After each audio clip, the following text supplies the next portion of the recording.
Yeah, that's typical. That's typical of how things are going this afternoon.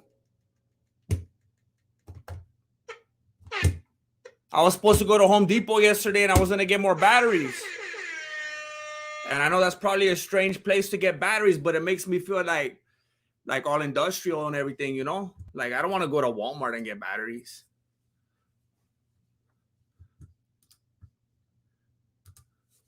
I'm on that Tim Taylor, you know, I'm trying to get more power. Look, I'm speechless today. I'm speechless today, and I got a lot to say about the fact that I'm speechless. That's the kind of a day I'm having. I'm speechless, but I got a lot to say about the fact that I'm speechless.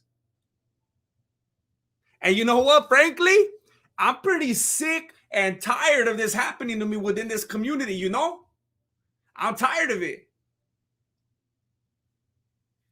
And I heard about it throughout like history, you know, how this fool actually invented the aerosol can, and this fool actually discovered glue, and this is the one that found out about penicillin, and there's supposedly other people taking the credit for it. That's me in this community. That's me. But these fools don't know that I like to sit in the back of the bus. It's cool. And I'm down as far as just the illustration, but in reality, yeah, it's a little bit frustrating. It's not exactly the same thing. You know, first I had Tony Ferguson out here. Talking about that Dana White privilege. And Dana White's out there like, ah! Dana White's out here like Joe Rogan. Have you heard Joe Rogan lately? And his fake laugh? Ah! Ah!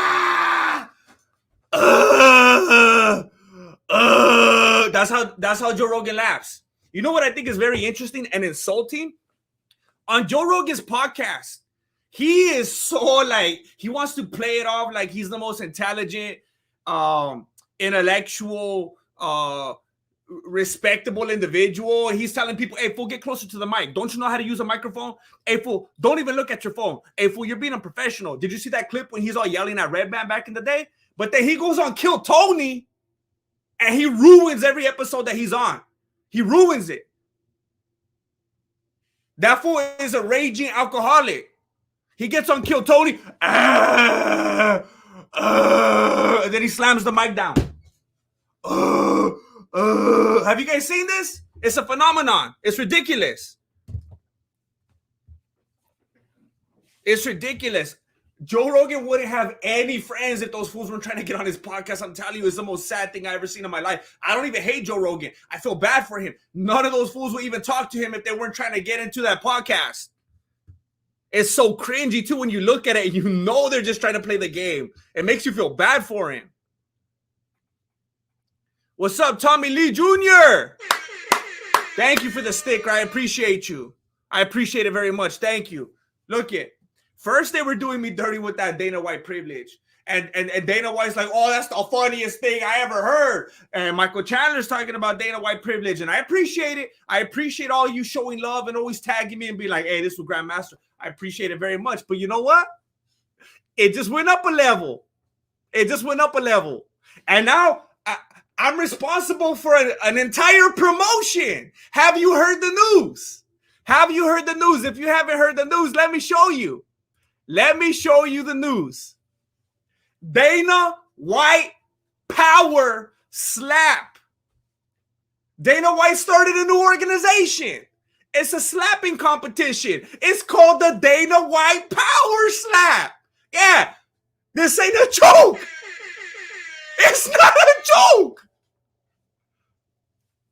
Are you kidding me? Look at that fool's face. He's so proud of himself. He knows what he's doing to me. Look at him. I can't believe it. The Dana White power slap. He played into it.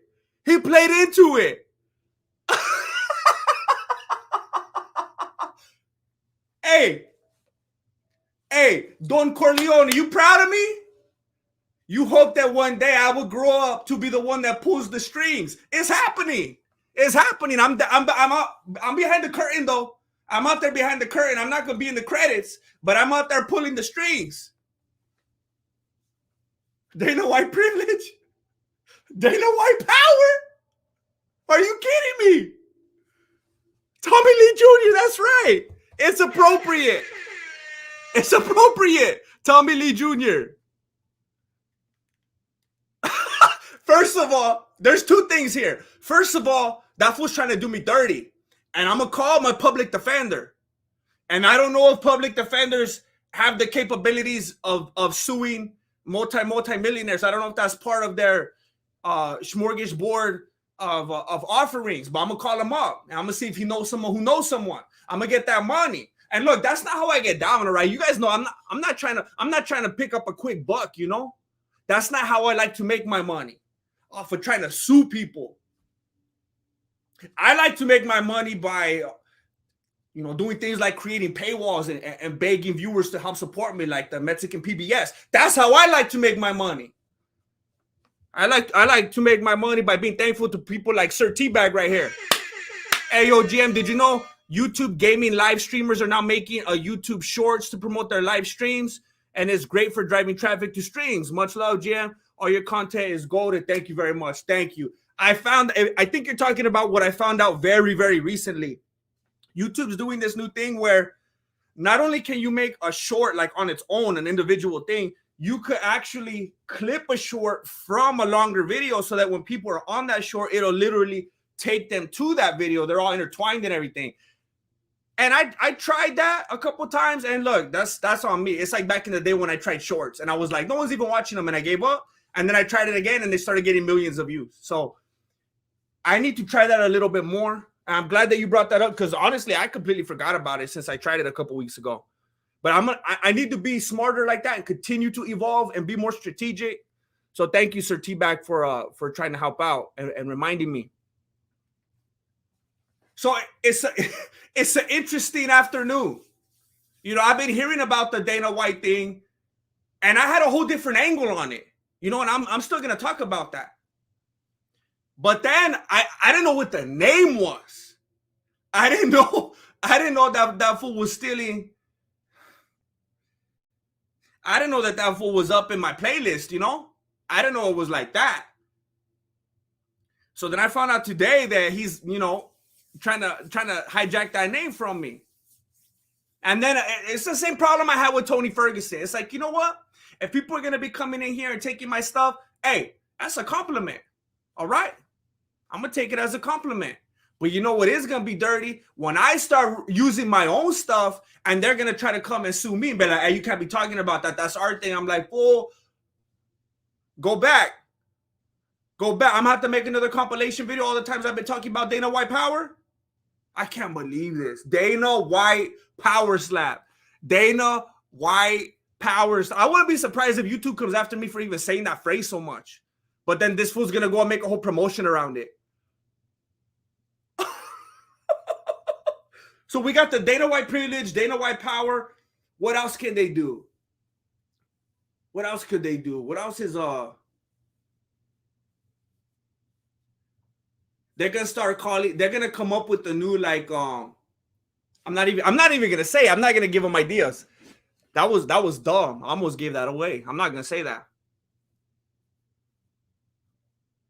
So look at my original problem with this was that fool's already trying to be like running monopolies out here, trying to make things difficult for fighters, trying to make things difficult for other promotions, and then trying to make things difficult for the fighters in the UFC promotion when they don't want to play the game, and when it's time to leave, and when it's time to get out of there and stuff like that. And I don't know if you guys know this, but I was in the forums and I was looking into things. I had my ear to the grindstone and everything, and I was hearing that supposedly this concept was kind of birthed out. And I know Dana White would say, oh yeah, but I was thinking about this since like 2017 or whatever, 2017.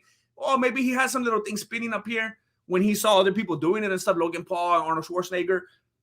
But one of the things that finally set it into motion and made him get serious about it and call up the Fratadas, he was like, Every time that fool gets an idea, he's like, "Hey fools, can you please get?" Is kind of pathetic. I'm surprised he mentioned that in the press conference. He has to have his big brothers doing the thing for him. But supposedly a lot of it was birthed out of Nate Diaz's departure from the UFC. And Dana White's like, "Hey, fool, I'll give you your own. Like, if you just want to slap fools day and night, you just want to be slapping, I'll give you a promotion. You know, you could just stand across from the fool and slap him. That's all you want to do in the fight anyway. Somebody socks you in the head, you want to lay down and pretend like you're pulling guard. You want to stand up, and people are criticizing you because everybody's always talking about Diaz boxing, but I've yet to see any Diaz boxing. But if you just want to slap, you can stand across from someone. I got that Dana White power slap for you." But then Nate Diaz is like, "Well, I don't got any power in my slap toe. I like to slap fools, but there's no power in it. So I don't." So they're still working on the incidentals right now. I don't even know if Nate Diaz is gonna have anything to do with it. That fool's maybe trying to fight Jake Paul. Now Andrew Tate's trying to hop in there and jump the line. I don't know what's gonna happen. I mean, it's already a freak show as it is. I wouldn't mind seeing a full-blown three-way match. Jake Paul, Andrew Tate, Nate Diaz. That's what I want to see. That's Triller all day. But Dana White's out here trying to create a full-blown monopoly. And let me get back to that right now. John Kleemeyer, member for 12 months, a whole year. That's a long time to be dedicated and committed. I appreciate it. I got trapped under my bench again. Please say help. Oh, my gosh. You got to just do it like it depends on how much weight you got on there. You know, sometimes you just got to do it like a rolling pin, you know? It's kind of like a massage, kind of like a deep tissue. You just got to kind of roll it down. But, hey, that could get very, very tricky the lower you get depending on how much weight you got on there, especially when you get to your kneecaps. I don't know. You got to stop putting clips on. Don't put clips on. That way you could just ease them off little by little. And then, you know, if nobody's around, nobody's going to clown on you or anything like that. But if you don't got anything down there, you might break your weights. I don't know. It comes to a time in your life, you're either going to break your weights or you're going to break yourself. So you got to make a decision. Breathing nerdum. Breathing nerdum. Oh, come on. Where we at? Dana White steals MMA YouTubers' things and phrases the same way Dwayne Ludwig steals championship fighters. Oh! Unnecessary roughness on the field. It's true though. That fool's doing like Saturday Night Live. They do that all the time. They're always stealing from YouTubers. There's big old like mega monster corporations like that they become sterile because of all the bureaucracy and all the H&R and the stuff like that. It just becomes like too much. Like everybody gets offended, and like you got to look for inspiration and influences in like other areas where people are still creative before everything's all dead. And that happens too often, and there's nothing to protect us from that. Thank you, Breathing Nerdum. J5. Everything you do is fire, but better. I appreciate it. I appreciate that, J5. Thank you very much. Thank you. Every time I'm trying to put together a video, every time I'm thinking about doing a stream, a Mexican Fight Companion, a short, everything. I always have my idea, and I'm working it out, and I'm in my documents, and I'm like, wait a minute, but wait, hold up. I want to do this, but better. You know, how can I do it better? And that's always my mindset, but better. I'm always trying to improve upon, you know? And I thank you for your observational skills. Sir Teabag, Dana even stole YouTube Fight Companions. Are they doing Fight Companions now? Dana even stole YouTube Fight Companions. Are they doing the UFC Fight Companion? Who's doing that now? I didn't even notice that because I was too busy doing my own. Oh my gosh. You know, to be honest, I'm very, very surprised they weren't smart enough to do that a long time ago. Like if anyone's going to do but that's another thing about the sterility, and they're just too boring and cookie cutter. Because you know they're going to have fools on that Fight Companion that's just going to be going along with the narrative, you know? But there's going to be a lot of people that's going to be on it just because it seems like the most official thing. Aziz Dana White Guilt. That's going to be the name of his vlog. Dana White Guilt. He's going to post that after he does the Fridays where he's eating all that stuff because he's feeling guilt now. He's feeling that jiggle. Man, remember for 24 months, mano. 2 years, homie. That's a long time right there. 2 years? Jeez, I appreciate it, mano. 2 whole years. Ray, GM, I have a 4-leg parlay. Chris wins by points. Dustin wins by points. Whaley TKO. Izzy by points. $15 to win. $15 to what? Hey, for reals, that's how that works? I don't know if I could even blame James Krause at this point. I don't even. $15 to win 1,100. I'm hoping. Oh my goodness, are you kidding me? I need to go get some capital real quick. Let me look at the schedule real quick, and I'm gonna get back to my point. Because I didn't even finish what I was gonna say.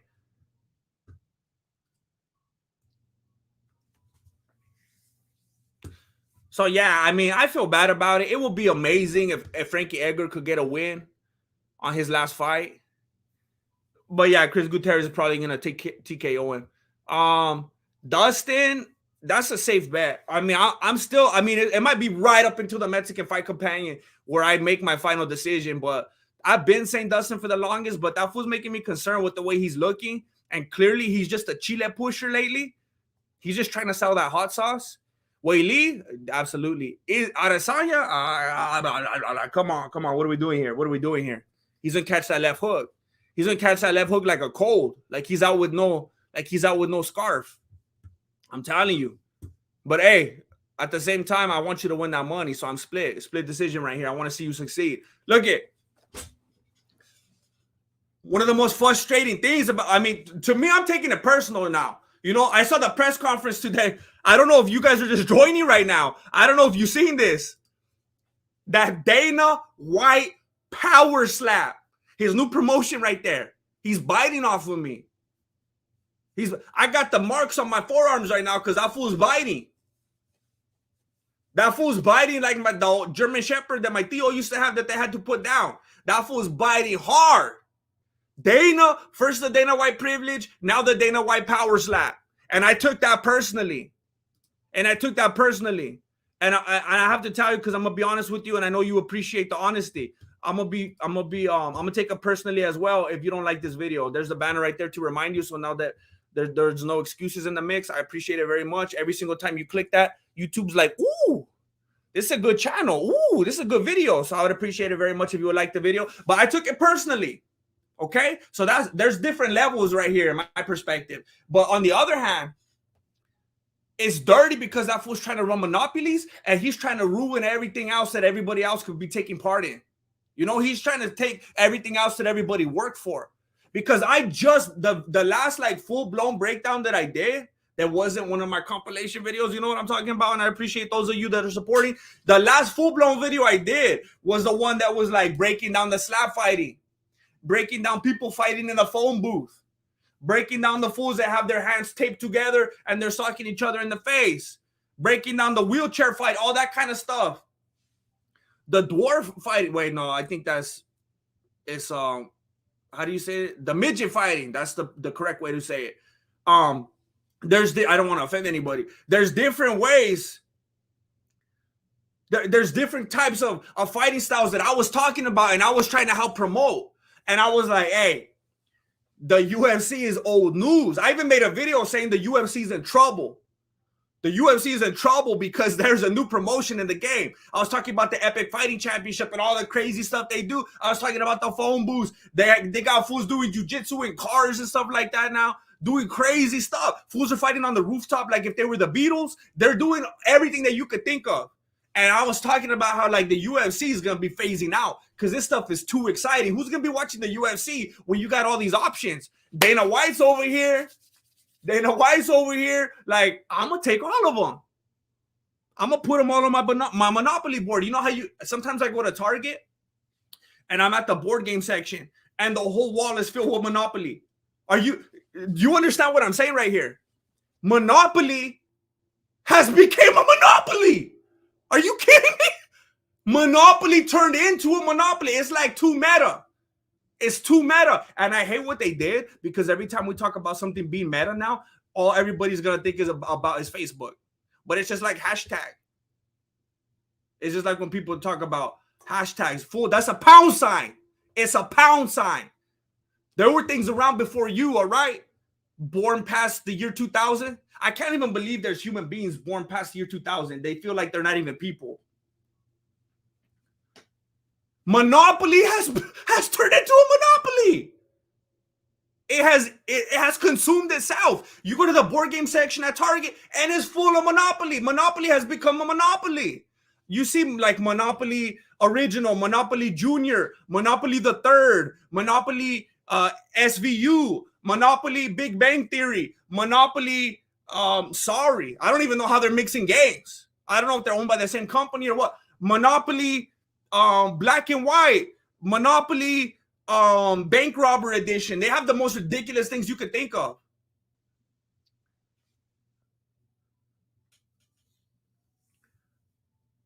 I don't know. There's gonna be a Monopoly UFC, Dana White style or what? Anything they're doing, it's the same game plan. It's like Dana White has this funnel. He has like these two funnels that make the man that he is. It's like Vince McMahon model, Monopoly model, and you go, and it's Dana White.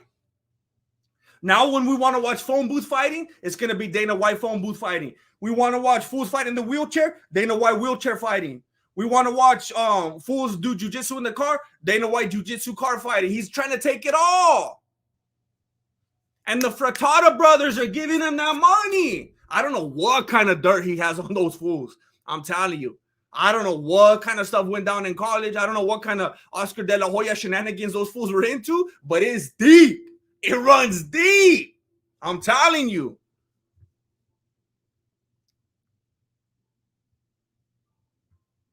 Period. Period. AGM, I just wanted to show some gratitude for the years of entertainment. Hope we get another epic meme-worthy reaction from you when Gyno Bender gets KO'd like we got for Juice Man. I pointed like the Leo meme when I saw you on MMA on Point. Oh, hey, actually, I don't know if it was you, period. But I saw somebody leave me a comment telling me that I was on an MMA on Point video. And I was like, oh, are they stealing my jokes again? Is that how I'm on there? Let me go scope it out. But it wasn't that. It wasn't that. Oh, okay. Don't ruin my moment. Don't ruin my moment. Let's try it again. Oh. And look, I've always been cool with the MMA on Point guys. I've always been cool with them. They've always been very kind and very supportive of me, say kind things. I don't know who their editor is, though. That fool did me dirty. Whoever's their editor was taking things and creating jokes after the fact and post with the editing that alluded to jokes of mine. No, actually, whoever wrote the script as well. Yeah, it was very blatant. But anyway, I saw that. That was pretty interesting. There was like a half a second I was on MMA Point going like, ah! That was pretty cool. That was like probably the most I've ever been viewed in my life. But hey, I got gratitude toward you as well. It would be ridiculous for me to even be here doing it if it weren't for people like you right here watching. And I thank you very much for that. Thank you very much for the gratitude. It's coming right back at you. And I'm going to keep doing my best to be better all the time. Thank you very much. And I hope that I have that worthy reaction as well. I'm harboring it right now, and I'm waiting. Raj M, look it. I'm going to show it again. This is the third time I'm going to show it. I'm going to show it for Raj M. All right? I know there's more people in here than earlier, and I'm going to show you. I'm going to be getting my money, all right?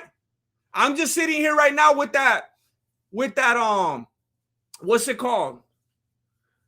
I'm going to be collecting my residuals off of that. What's that income called when you're just sitting in your couch and you keep making that income? What's it called? I always hear Gary Vaynerchuk talking about it. And that fool, a Grant Cardone. What's it called? That income that comes in when you're sleeping. What's it called? I know there's some entrepreneurs in here. What's it called? It's called a scam. Passive income. That's it right there. Passive income. That's what I'm looking for. Dana White power. He stole it. He's stealing my properties right here. First, they hijacked the Dana White privilege. Now it's the Dana White power. And you know I'm going to be getting my money. And now that I'm thinking about it, hey, Grant Cardone. I don't know if you're ever going to see this, Grant Cardone. But I just want to tell you, we're not falling for it. If you had as much money as you did, you wouldn't be spamming me with these ads. You're hungry, all right? If you were as well off as you say you were, you'd be off in the Bahamas right now without the Wi-Fi. You wouldn't even be trying to interact with me. You wouldn't be trying to get me to buy your program, all right? Grant Cardone, you're a phony. Sir Teabag, 3 years. UFC will make their own version of the board game Monopoly to create a monopoly of a monopoly, which is a monopoly of a monopoly. I'm telling you, it's the truth. He speaks the truth. It's ridiculous. They're going to have their own version of the game Monopoly to create monopoly of a monopoly, which is a monopoly of a monopoly. That's how ridiculous it is. That's like the perfect way to summarize what's going on right here. Not only is Dana White taking the Dana White power, the Dana White power slap promotion, he's taking that. He's taking everything else that every other promotion has worked for. All the other things that they've come up, all the other creative ideas, he's going to be trying to put that Dana White name on it.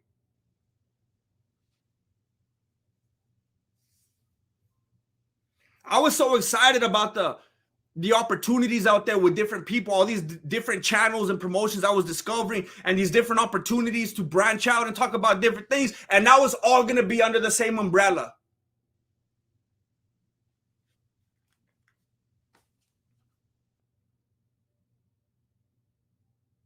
It's ridiculous. And I'm just going through the repertoire in my head, like, what else is that fool going to take from me? That fool's going to come out with the 23andMe and be talking about how he has the Mexican blood and everything. He's going to be talking about the Dana White Mexican martial arts. I can't believe it.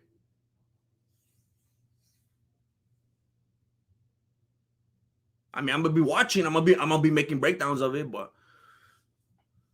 And then you know what's ironic? That fool's probably going to give me a copyright claim.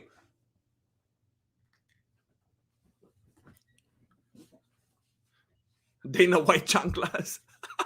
Look it. I know there's some people who didn't know about it because you got lives and you're not constantly Googling UFC news and stuff like that, and didn't know that there's even a power slap, that there's even a slap promotion. And now on top of that, I'm informing you, yeah, it's called the Dana White Power Slap promotion. And it's very frustrating. It's very disrespectful. And I might forgive him. Dana White, if you happen to see this, I will forgive you. I will forgive you and I will drop everything if you bring me on as a commentator. All right? If you decide to bring me on as a commentator, not because I'm trying to come in there, look, don't think that you're going to do me like John Anik. You're not going to like get me all like homogenized and all that. I'm not going to do that.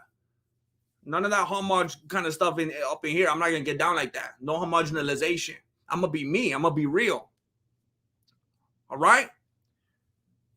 And if you bring me in there, it's not because I'm trying to do this and that and get on that Megan Anderson and trying to be all like Bilal Muhammad and try to get people to respect me and stuff. It's not like that. It's simply because of the fact that we need some MMA truth in there. And it's growing. It's growing. MMA truth / boxing truther / slap fighting truther.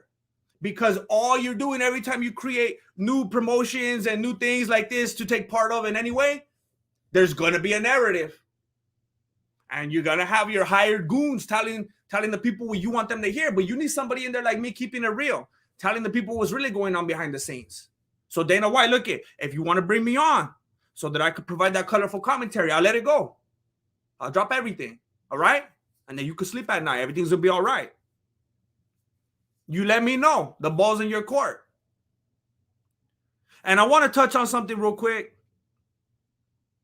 We had a conversation if you were in the live stream yesterday. Here's what I touched on real quick, and I'm going to try my best to be concise about it because I don't want anything to get confusing here. I was talking about my top 5 fighters in MMA history because DC, Daniel Comer, had just been talking about his top 5 fighters. And I was like, hey, all love and respect, DC, because that's my guy, but you can't put boxers on that list because if you put a boxer and an MMA fighter in a street fight, if they're both like at the top of their game, like if you put Mike Tyson in the street fight against some prelim fighter that just came out of the Tachi Palace or whatever, the boxer's probably gonna piece him up. But I'm saying if you take two fools at the top of their game, and one fool knows how to do leg kicks and ankle picks and stuff like that, and flying knees to the face, it's probably going to go in his favor. So I listed my top 5. And it's not about who they are today. But one of the things that came up was because in my top 5 was Khabib Nurmagomedov, because of how dominant he is. No one has ever been that dominant. I don't care how many fights they won. I don't care how many title fights they won. It's all about how dominant they were. And people like to talk about how that Khabib had a padded record and how he didn't fight the best. You know why? Because he made it look so easy. And it's not fair. And I talked about that myself before too. Like when I'm making the breakdowns and stuff, and people complain, how come I don't make a video like that every day? How come you don't do edit and produce videos every day? Hey, fool, I'm sorry, I make it look so easy. You know, I feel Khabib's pain. He smashes these fools and he makes it look so easy. They're like, oh, well, they were easy fighters. And that's disrespectful to the people he fought. You're just disrespecting them, and that's dirty. You need to reevaluate your words right now. Khabib is getting penalized in your mindset because he makes it look too easy. Anyway, that's not what this is about. I'm trying to get to something here. It came up that I said, you know what, in the cage, in the UFC fight, because people wanted to start talking about John Jones and why I left him out. And I was like, look, I'm not going to try to spend too much time talking about John Jones. And if you do the legwork yourself, don't take my word for it. Open some tabs. Go do your due diligence. If you look if you look into it, all of John Jones' significant wins against those gigantic Hall of Famer type names, pre-USADA, they're all pre-USADA, all of them. All the people John Jones, all the fans want to talk about, all the people that he beat, I know they're the names of the names of the names, the biggest names, all pre-USADA.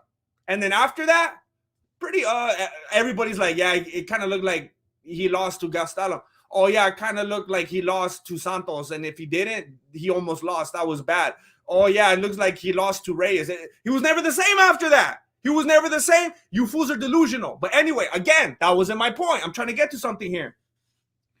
I was saying that in a UFC match, in a cage, yeah, John Jones might beat Khabib. You know why? Because of the size and the length, and then he will fight him like Adesanya, and he will just kick his leg, and he will just stay back with jabs, and he will find a way to stretch the time out. But in a street fight, and the only way John Jones could even possibly beat Khabib in a cage match is by decision. But in a street fight, I said Khabib will close the distance and he will smother that fool. It doesn't matter the size. It doesn't matter the height. It doesn't matter the weight class. Now, I'll throw this out there, even though I don't want to shoot myself in the chocolate here because it doesn't matter. Khabib walks around like a heavyweight. So these fools that are out here like, oh, John Jones will kill him. He's too big. Fool, Khabib probably walks around heavier than John Jones. But either way, you know what's very interesting? The same fools that are out here hyping up John Jones and saying that he would kill Khabib because he's too big are the same fools that are hyping up the Gracie family and BJJ. The same fools that are out here hyping up John Jones are out there right now rolling, out there getting the staph infection, doing the BJJ. You know that sport, that martial art system that was invented so that the smaller guy could beat the bigger guy? Yeah. As the hypocrites, the fools that are hyping up John Jones are the same fools that are putting their rash guards on right now, heading to class, studying the art that shows you that the smaller guy could beat the bigger guy. Go figure that one out. But I was saying that in a street fight, Khabib could just close the distance. And again, it doesn't matter, but that fool walks around like a heavyweight, but it doesn't matter because of how dominant he is. Close the distance, smother that fool, take him down, stay on top of him, feed him elbows, and that's it. John Jones is able to do what he does because he's in the cage with refs and with rules, and he's a point fighter. Aziz, how do you feel about the UFC pushing the narrative that Poirier vs. Chandler is the #1 contender fight? It just makes the UFC look bad. And honestly, I haven't seen anyone in any comment section affirm this. Everyone talks about it like it's a joke. They're not fooling anybody. I know a lot of the times the UFC makes decisions against the rankings, against the prankings, and it confuses people and they hype it up to the point where the people actually fall for it. Nobody's falling for this one. It's pathetic and people see right through it. It's shameful and it's disgusting. And it's clearly all about money because my guy, Beneil Dariush, doesn't want to get on there and cut the promo He's not concerned about putting people in the seats or about trying to start beef and drama stuff like that. He's just there to show up and do his job. He's not trying to be a villain or trying to work in the kayfabe or anything like that. He's not concerned with it. So Dana White's trying to find fools who are going to play the game. Poirier's out here trying to push that Chile, and Michael Chandler thinks he's in the WWE. These are two fools that are going to play the game to the fullest. Everybody sees through it. It's pathetic. So look, I'm getting to my point here.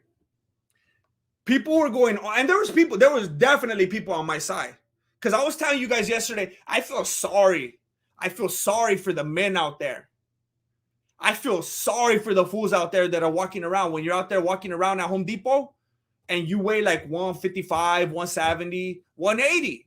And you're like, man, I hope this fool that looks like he's 215 pounds doesn't start beef with me because I'm going to get knocked out because he weighs more than me. I feel sorry for the fools walking around like that. That's a horrible kind of life right there. You have been completely brainwashed and bamboozled by the structure of things like the UFC. Because back in the day, nobody thought like that. Nobody thought like that. Ask your dad. Ask your grandpa. Nobody used to think like that before the UFC. Even before boxing for some reason. I mean, even when boxing was here, people still didn't think like that. But it was the UFC where we really started to see the ins and outs of it. The embedded, what was that UFC called? Where it was like the Real Housewives, the UFC version where they lived in a house and everything. It was like the UFC, The Bachelor. What was it called? I can't even remember. They have so many different spin-offs. What was it called? When they lived in the house, in the mansion, and they started to have drama. The Ultimate Fighter. And yeah, you got all of these. Oh, it's the same thing. That's right. It's stuff like that where people really started to get it drilled into their head about weights and divisions and cutting and how you have to be this. It wasn't like that before. Before, if you had to get down, you had to get down. Even the first several UFCs was like that. But because people were born into this era, and again, I'm referencing these post-2000 people burst into the world, these aliens. They were birthed into a time, just like people that are birthed into the age of the internet. I was around before the internet was a thing. I still know when the world was like a little bit more peaceful, you know, a little bit less contaminated. Fools that are just born into TikTok, fools that are just born into the UFC and the weight classes, they don't understand. And I tried to give you this illustration before. Me and Flaco made a video about it. And I was trying to tell you, hey, if some fool rolls up on you in the street and then he's getting in your face and trying to get down, you're gonna be like, oh wait, hold up. How much you weigh, fool? I want to make sure that we're on the same division. And then he tells you how much, you're like, oh, it's not for real. All right, later, it's all good. Are you gonna do that? Fools are just shortchanging themselves, literally. I feel sorry for you fools out there. You need to take on a better perspective. You can't be walking around with your head down like that all your life, thinking that fools that are taller than you and bigger than you are going to smash. That's not how it works, fool. That's the lie that the UFC is selling to you. Just because they want more weight divisions and more bouts and more champions and therefore more money. And look it, I brought some backup with me today. All right? I brought some backup. Because look, I know I said a lot of things. I know I say a lot of things, and I'll continue to say a lot of things about the Gracie family and about Royce Gracie and about the fact that the first UFC was basically an infomercial and how the fighters were handpicked and stuff like that. Yeah, that's true. However, I want to throw something back in your face right now. All you John Jones hype beasts. The same fools that are putting on their gear right now so that they could head out to BJJ. The art that tells you that the small guy could beat the big guy, you bunch of hypocrites. I brought backup today. Okay? So let me play something for you that I prepared right now. And look it. I don't care if you're the biggest supporter in this chat right now. Nobody's going to believe me. And I'm okay with that. Because you shouldn't. If you believe this right now, then that would show that you're too gullible. Now, I will tell you that this is true. This is true. I mean, I'm telling you. What could I put that on my Twizzlers. Or no, my Red Vines. I put it on my Red Vines right now. Right before your eyes. It's on everything. I'm telling you. This literally just happened, right? And now you heard all my dishes. And now you know that I'm a pig. Look it. You want to see my life right now? You want to see my life right now? This is what I'm living with. This is the life of a YouTuber. All right? This is what I'm living with. This is what I'm living with. All right? This is the life of a YouTuber. All right? I'm telling you. I'm giving you the truth right now. This is how I live in front of my computer. All right? This is how you know that you could trust me, all right? I'm not trying to hide anything from you. I'm not trying to pull any punches or dishes or empty pizza boxes, all right?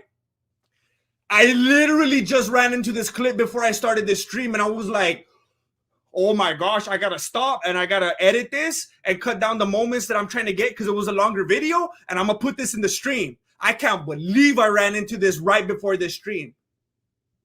I'm so glad that it happened the way that it did, because I'm gonna show you something right now to drive my point home. I brought backup today, but let me address this real quick.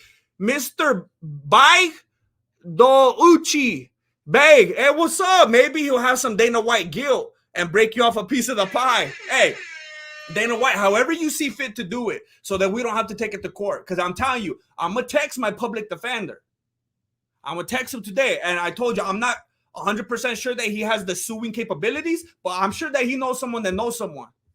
So I'm gonna hit him up and I'm gonna look into this. So look it, I'm gonna show you this right now, all right, to drive my point home. Everybody that was like, oh wait, hold on, how tall is John Jones? How tall is Khabib? How much is John Jones? Oh yeah, John Jones will kill him. Let me melt your brain real quick by bringing in someone that you respect to let you know what's really up, all right? I'll be back right after these messages right now.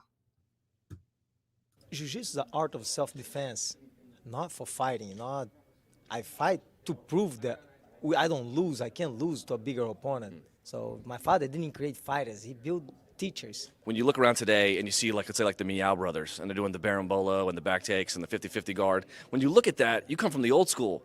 How do you feel about those kinds of adaptations? Martial art in general is not for competition. It's for defend yourself in a street fight situation. If it doesn't work in a street fight, sorry, I won't teach my students. Like I said, martial art was built to defend yourself in a street fight situation, not to compete in tournament, not to score points. I'm against competition, tournament, point system. How do you get better then? You get better by training. Karate, Taekwondo, they are not made to compete, to score a point. It became a tag game. Karate, Taekwondo, all the martial arts were made to defend yourself in a street fight situation by putting them to adding point system and rules and weight division. So that means if somebody pinch your girlfriend on her behind, you're gonna go say, hey honey, hold on, I'll take care of this. Excuse me, how much do you weigh? What's your belt? Really? Sorry honey, I can't fight this guy because he's not on my division. He's not on my belt. It doesn't work that way.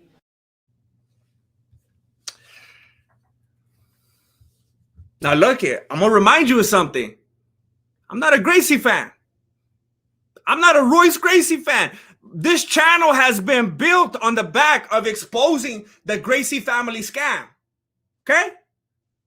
I'm showing this to you because I know that you John Jones hype beasts are the same fools that are wearing your BJJ rash guards right now. Your little cute rash guards with the Starbucks parodies and stuff like that.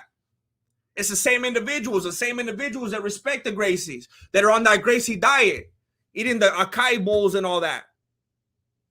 That's who I'm speaking to right now. Let me address these real quick. 77 Jager 77 for Christmas. Hey, keep it up, JM. Love the content. Green tea. Hey, that's going straight to it. It's going straight to it. I'm trying to make this a decent year. I'm trying to make it a decent year. I'm trying to make the little people happy. You know what I'm saying? Thank you very much, 77 Jager 77. I appreciate you. Really. AK, what's up? Didn't even have to use my AK, but I'm glad he's here. Thank you. Thank you, AK. Now, look. I just saw that clip the first time ever today. That clip's a few years old.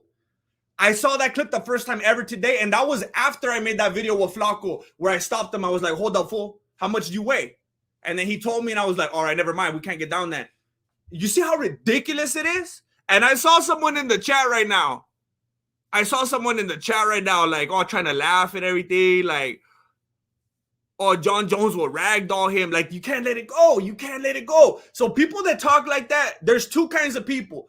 If you're one of the kinds of people that are just blind to what I just showed you, and you're just completely uncoachable and you're just brainwashed and stuck in your ways, you're either two kinds of people right now. You're either like 6'8" and you think you're like the biggest, baddest dude ever because no one has ever checked you, or you're a really tiny, insecure dude that just walks around in fear of his life.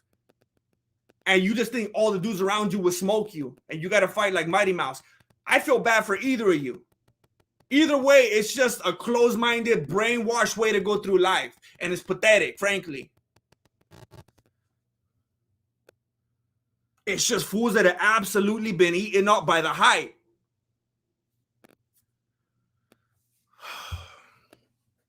Thank you. Thank you, Naman Yunas. Thank you. Now, look, I'm going to do a little portion right now. It's called Let's Talk. Let's talk now. Let's talk. Let's talk now. I said everything I came here to say. I wanted to talk to you about the Dana White stealing my ideas, stealing my properties with the Dana White Power Slap promotion he's doing. And I wanted to talk on the thing that I mentioned yesterday, and I thought it was very important to show you fools that clip. I'm gonna read the chat for a few minutes right here, just say, because I don't feel good about it when I come in and say what I want to say, and then I dip. I don't want to just talk at you. I want to talk with you. So let's talk. Let's talk now. I'm gonna have to go do some of my deliveries in a little bit. I'm a moonlighter. I already told you guys that. I gotta go do some of my grocery pickup deliveries, but I just want to chat at you real quick. NH, who you got, Izzy on his second dose of oxygen tank or Alex getting frozen like Elsa? Ooh, I mean, look, I will say this. There have been times where I felt like these strong animal type dudes were going to go in there and smoke Adesanya. And then he's so good at the ancient Forrest Gump style of fighting that he was able to pull it off. He was able to Usain Bolt those fools and figure it out for 25 minutes. As much as I say about Adesanya and I clown on that fool, he has an impressive way of staying away from fools for 25 minutes.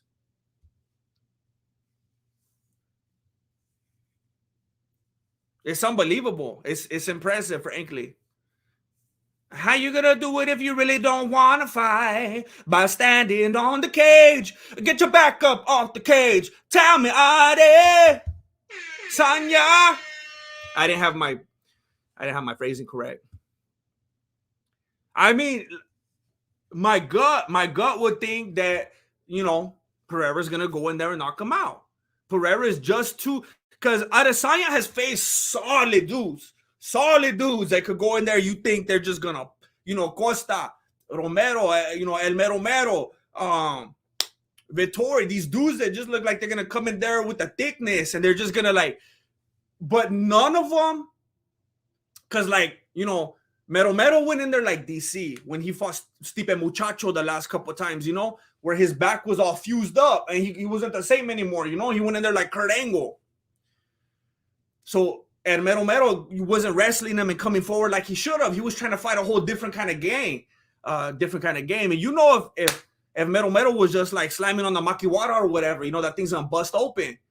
But Adesanya is an expert in the running game. And then you had like Vittori and Costa, other machine type of dudes that you thought were just gonna run right through him, but they were hesitant. They got scared or something. They got gun shy. I don't think we're going to see. I think Pereira is finally the first individual we're going to see that also has that element in his brain. Like, I'm going to go forward. I don't care. He's not going to stop me. He's not going to keep me back with his reach. I'm just as big as that dude, probably like a half an inch bigger. I'm a crazy fool that's just going to keep coming. Like, I don't understand nothing. I don't know English. I don't know anything. I just know go forward. I'm just like a little bull. I'm just going to go forward. He seems like the only fool who's going to throw all that caution to the wind. Everyone else was just a little bit, like, for lack of a better way to express it, everyone else was just maybe like a little bit too intelligent with their fighting. Because you know how sometimes when you know a little bit too much, it actually makes you cautious.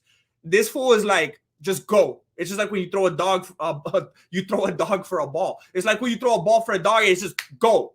I feel like that's what we're going to see with Pereira. Miguel Valencia, GM, I'm here for the live. If knows he's sleeping. Izzy doesn't get slept. I've never seen that before. I'm gonna screenshot that. That's hilarious. I've never seen Izzy written in the way like he's sleeping with disease. That's funny. Doesn't get slept. He's gonna put on a performance that'll put us to sleep. That's very interesting. That is very interesting. I never thought of it that way.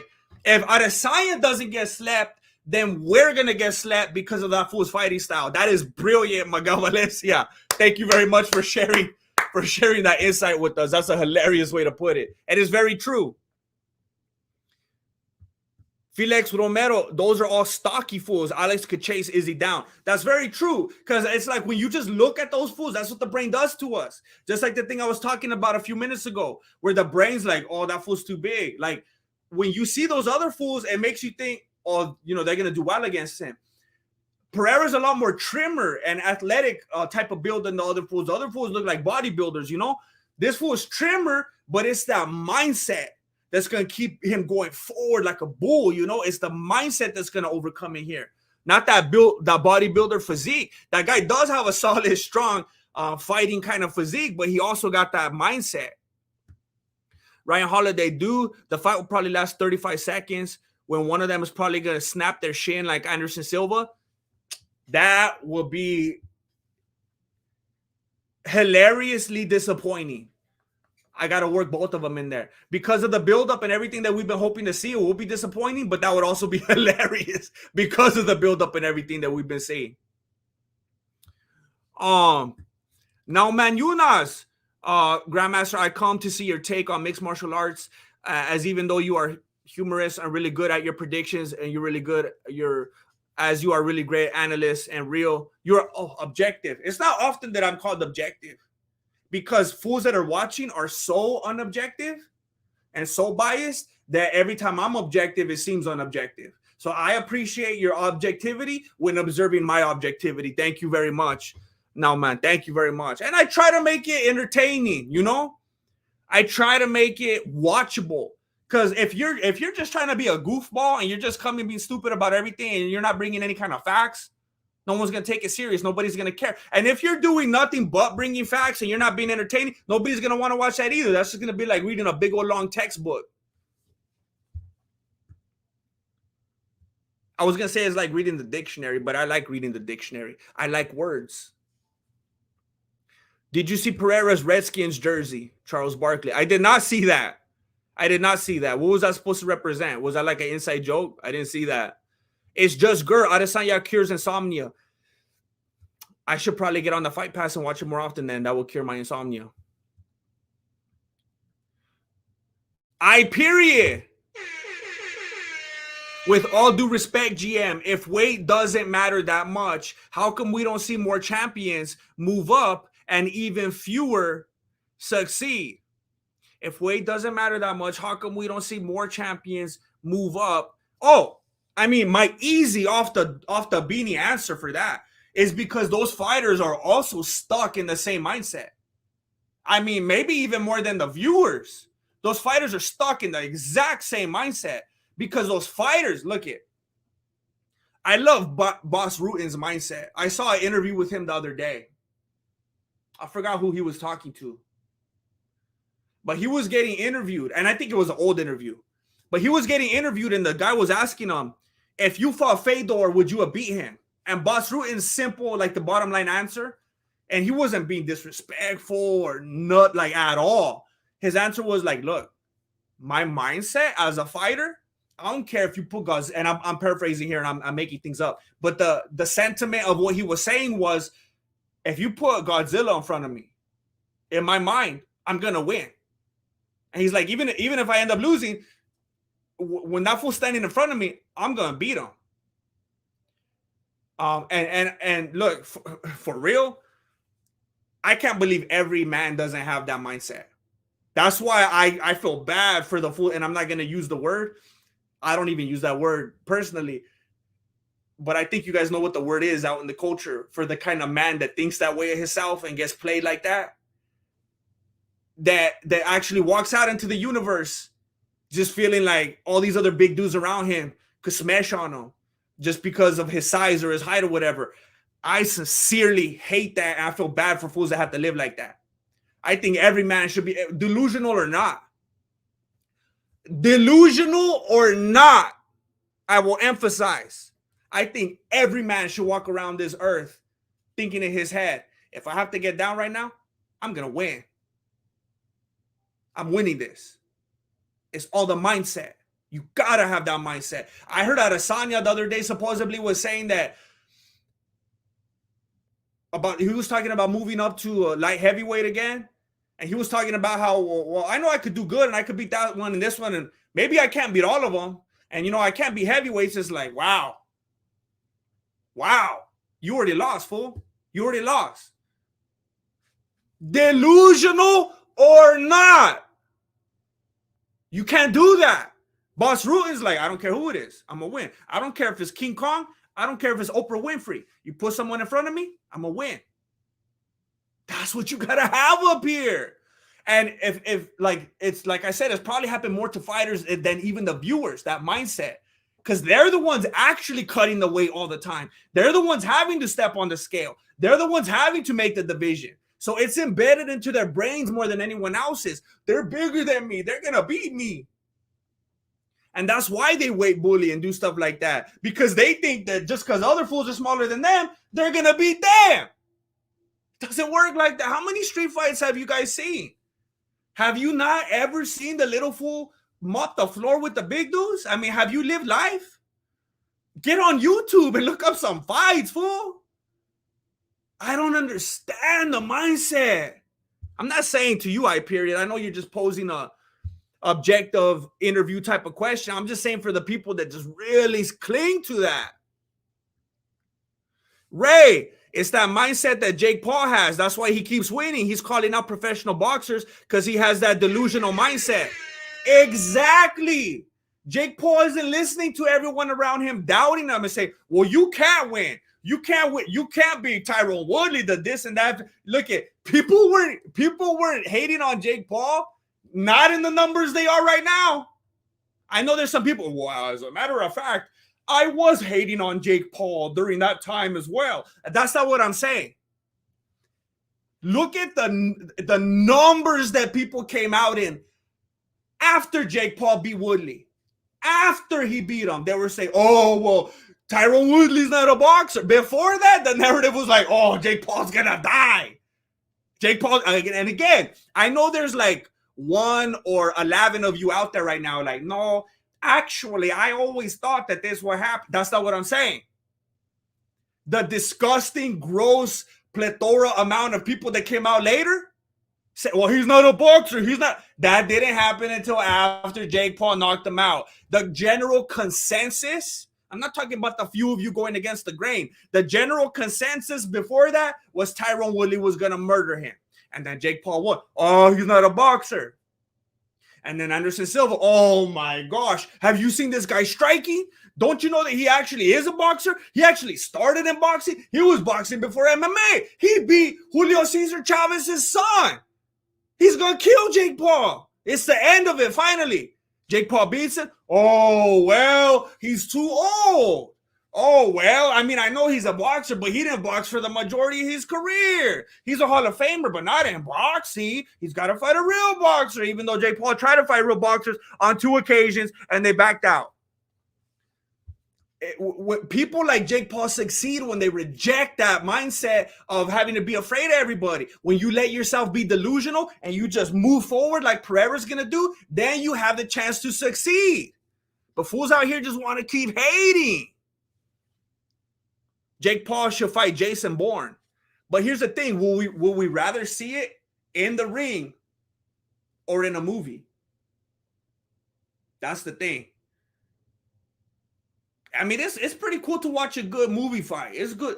The choreography, I mean, because there's no movement wasted. You know, you watch a real fight and some of it's like, all right, this is dumb, or it's kind of sloppy, or these fools are getting tired and now they're hugging. And I know there's something real and raw and exciting about that.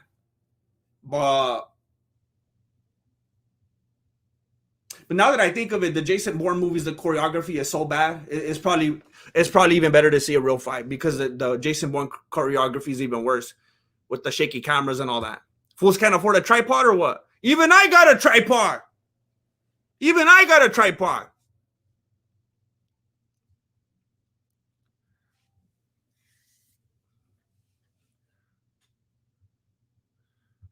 I mean, look, someone just made a good point right now that Timothy Ellsworth, he's like, hey, but Boss Ruin was big though. Like, who's he gonna have to worry about? Now, I know a lot of fools are gonna try to clown on this one, but I'm just talking about the fact that he said it and this was his mindset.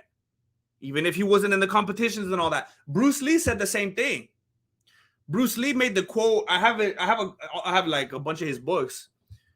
Bruce Lee made the quote that like he could, like any man in front of him, like as far as he was confirmed in his mind, he's like, any man I could defeat, any man, and I don't care who it is. You put someone in front of me, I'm not gonna lose. And he also had that quote like, if I tell you that if I tell you that I'm really good, you're gonna think I'm bragging. But if I tell you that I'm not good, you're gonna know I'm lying. I like that one. But even like little fools like Bruce Lee, it's all the mindset. You guys know you've met those fools like 5'3", those little chaparros, you know, those little dudes. Those fools are like little chihuahuas, you know, they're vicious. They're more vicious than the big old docile dudes, you know? It's like you develop a certain way. Dudes that are all big, they grow up thinking like, no one's gonna mess with me because I'm too big. So a lot of the time they have an easy ride, you know? And it's the little fools that have to get a little rough around the edges, you know? They're the ones that have that hard life.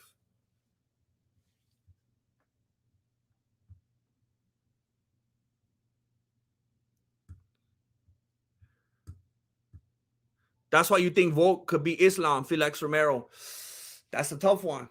That's a tough one. I mean, I think I've been rooting for that dude, or even if I wasn't, because I was a Max Holiday fan, just simply knowing that Volkanovski was gonna win, just repeatedly. That dude's a machine.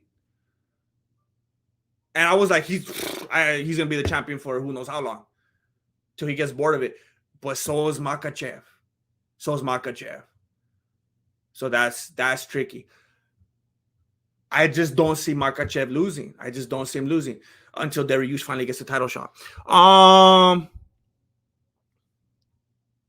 The Godfather says, bro, small guys always win. I'm telling you. Just go on a bench tonight. Go on YouTube and just look up fights. Small dude versus big dude or whatever. The small dude's always winning. It just always happens. They got that ferocity. Mike Tyson wasn't a big dude. He was always knocking out dudes. Like, he was always swinging like this.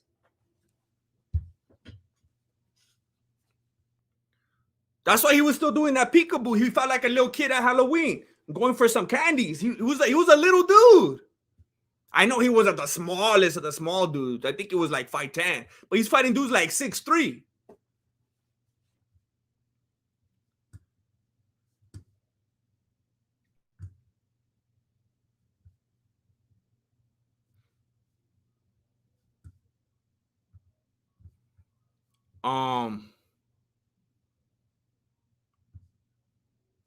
The Godfather, he had a defense and attack for everyone. Who, Bruce Lee?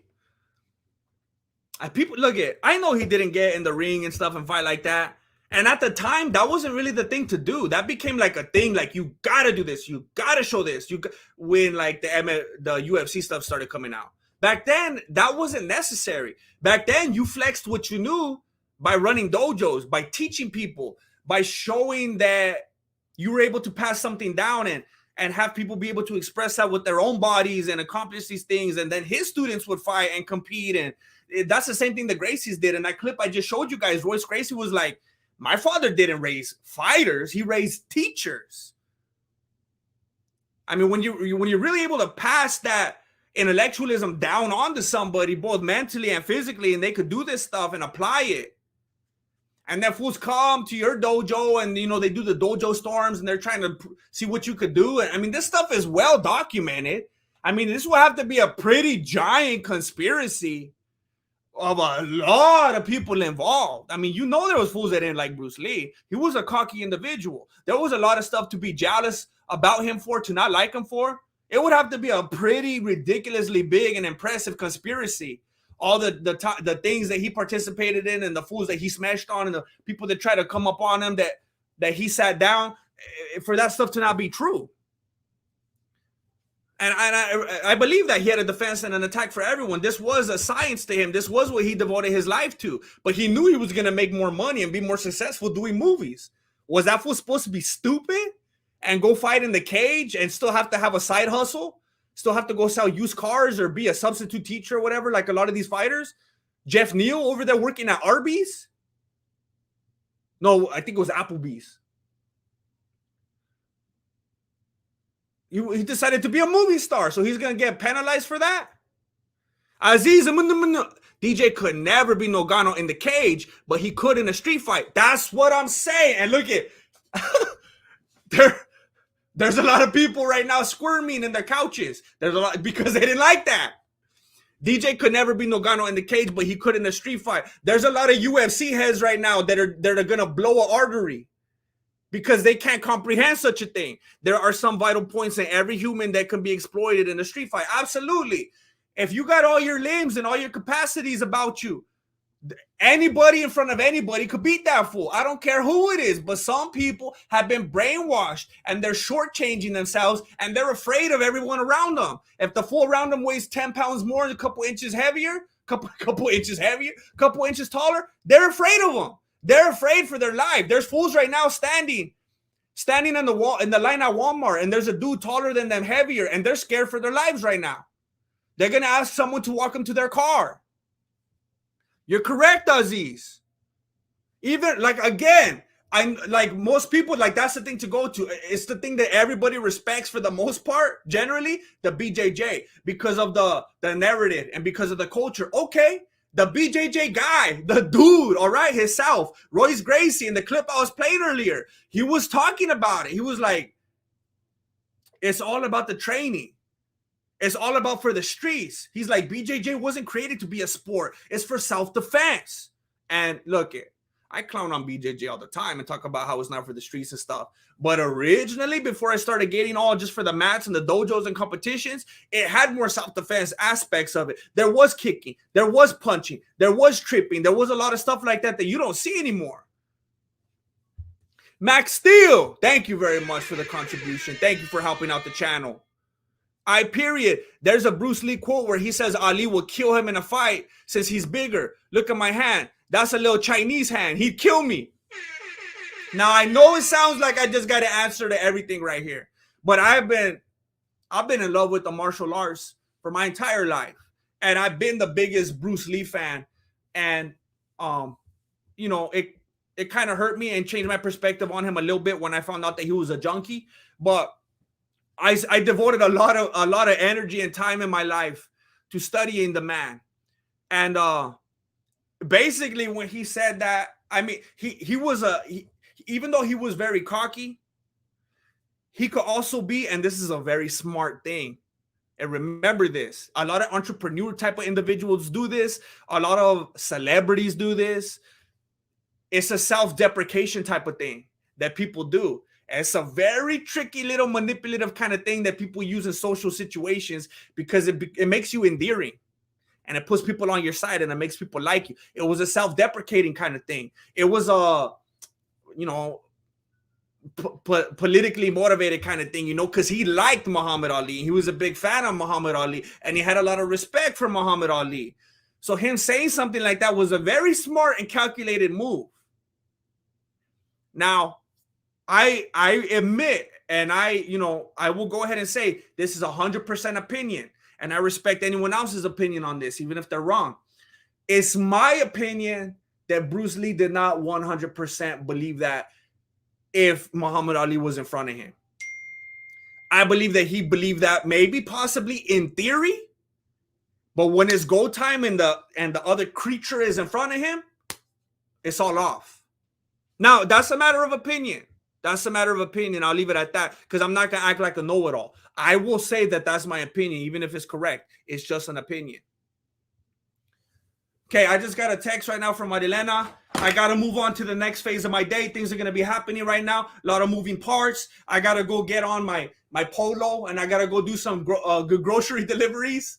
I appreciate all of you very much for being here. Thank you. There will be a Mexican Fight Companion tomorrow. I will be here, and as far as I'm confirmed, I'm going to be here for the prelims. I'm going to be here for the prelims. I'm going to be here for the prelims. I'm going to be here for the post-lims. I'm going to have my ice chest right here. I'm going to be ready to go.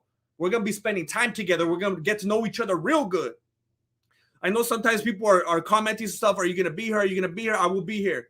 Look, I want to show you one more thing on the way out. One last thing on the way out out of respect and love, because I don't want anybody to miss this. I'm gonna play this and then I'm gonna dip. If you already saw it, I apologize, but I want you guys to watch this to really drive my point home. And I know I always clown on the Gracies, specifically Royce Gracie, but I think the message behind this is very important, because I know a lot of you respect BJJ and a lot of you respect the Gracies. So I think if you hear this from someone that you really, really respect, it'll do something and maybe open the light a little bit for you. So here we go. Jiu-Jitsu is the art of self-defense, not for fighting. Not I fight to prove that I don't lose. I can't lose to a bigger opponent. So my father didn't create fighters. He built teachers. When you look around today and you see, like, let's say, like the Meow brothers, and they're doing the berimbolo and the back takes and the 50-50 guard, when you look at that, you come from the old school.